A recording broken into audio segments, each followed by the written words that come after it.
नमस्कार, इन खबर में आपका स्वागत है। यदि किसी मंदिर या भगवान के नाम जमीन हो, उसमें अनाज पैदा होता हो और इतना अनाज पैदा होता हो कि खाने पीने से अधिक बेचने लायक होता हो, तो सावधान, उत्तर प्रदेश में यह अनाज नहीं बिक पाएगा, क्योंकि भगवान के नाम का आधार कार्ड चाहिए। जी हाँ, एकदम आप सही सुन रहे हैं। ये कोई तंज या व्यंग नहीं, मामला बांदा का है, जहाँ पे भगवान के नाम मंदिर है, उनके नाम खेती है और इतना अनाज पैदा हुआ कि उसे बेचने के लिए क्रय केंद्र पे ऑनलाइन रजिस्ट्रेशन कराने के लिए जब पुजारी जी गए तो बताया गया, उसमें सिस्टम में आया आधार कार्ड चाहिए।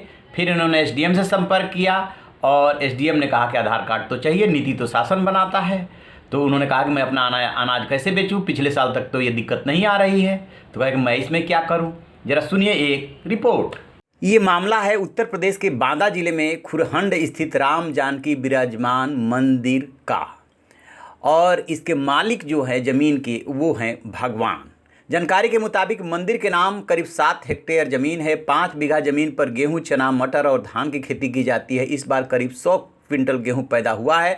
फसल की बिक्री के लिए ऑनलाइन पंजीयन प्रक्रिया मंदिर प्रशासन की ओर से की गई, लेकिन पंजीयन एसडीएम कार्यालय ने कैंसिल कर दिया। जब प्रशासन ने लेखपाल से जानकारी ली तो उन्होंने एसडीएम से बात करने को कहा। मंदिर के महंत राम कुमार दास के मुताबिक उन्होंने एसडीएम से बात की तो कहा गया कि आधार कार्ड नहीं है, आधार कार्ड होने पर ही पंजीयन कराने की बात कही गई है।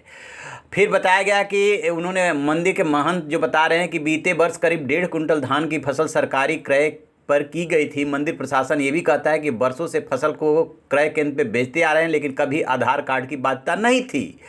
राजकुमार दास जो महंत थे, उनके मुताबिक फरवरी 2004 में गुरु महंत कमल दास महाराज का निधन हो गया। गुरु शिष्य परंपरा के मुताबिक उनके बाद वो मंदिर के संरक्षक है। अब तक मंदिर की जमीन की उपज की बिक्री में कोई दिक्कत नहीं थी। ऐसा पहली बार हुआ है जब भगवान का आधार कार्ड मांगा जा रहा है।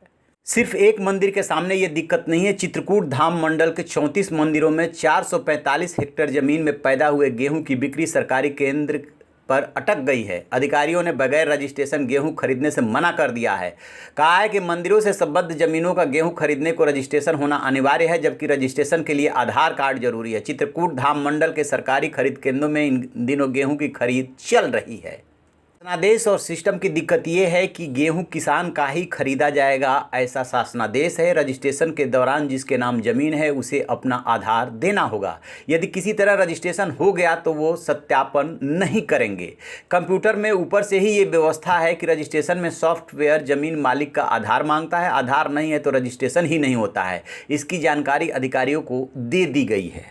ये सिर्फ बांदा का ही नहीं बल्कि हमीरपुर और जालौन में भी ऐसे ही मामले सामने आए हैं, जहां पे कि मंदिर के पास काफ़ी ज़मीन है, खेती होती है, अच्छी पैदावार होती है, लेकिन इस बार आधार कार्ड जरूरी करने से फसल की बिक्री रुक गई है और अब लोग प्रशासन के दरवाजे पे दस्तक दे रहे हैं, लेकिन शासनादेश होने की बात कह करके उनको टरकाया जा रहा है। तो जैसा कि आपने रिपोर्ट में सुना, सिर्फ किसी एक मंदिर का ये मसला नहीं है। भगवान राम, कृष्ण, लक्ष्मी, जितने भी मंदिर हैं इनके नाम से, और जहाँ पे ज़मीन है वहाँ पे ये दिक्कत आ रही है और अनाज सड़ने की नौबत आ गई है। आप इस बात का ध्यान रखें कि मानसून चल चुका है और उत्तर भारत में भी आएगा। 10-15 दिन का टाइम लग सकता है, कुछ दिन का टाइम लग सकता है। उनके सामने सबसे बड़ा सवाल ये है कि इस अनाज को कहाँ रखें और कैसे बचाएं। क्या वो अनाज आधार कार्ड के बिना सड़ जाएगा? ये मौजूद सवाल है, ये सवाल पूछा जा रहा है। शासन प्रशासन के पास इसका कोई जवाब नहीं है। देखते हैं कि मुख्यमंत्री के कानों तक जब बात पहुँचती है तो वहाँ से क्या इसका सोल्यूशन निकाला जाता है। बहरहाल लाल फीताशाही चल रही है, इसी को बोलते हैं लाल फीताशाही, रेड टेपिज्म, नौकरशाही। जो बोला जाता है कि नौकरशाही का राज चल रहा है, वो यही है, क्योंकि वो सिर्फ जो किताब में या कागज़ पे कानून और नियम लिखे हैं उसी को पढ़ना जानते हैं, समस्या का समाधान नहीं जानते हैं। तो आप रहिए बेखबर, देखते रहिए इन खबर। Thank you.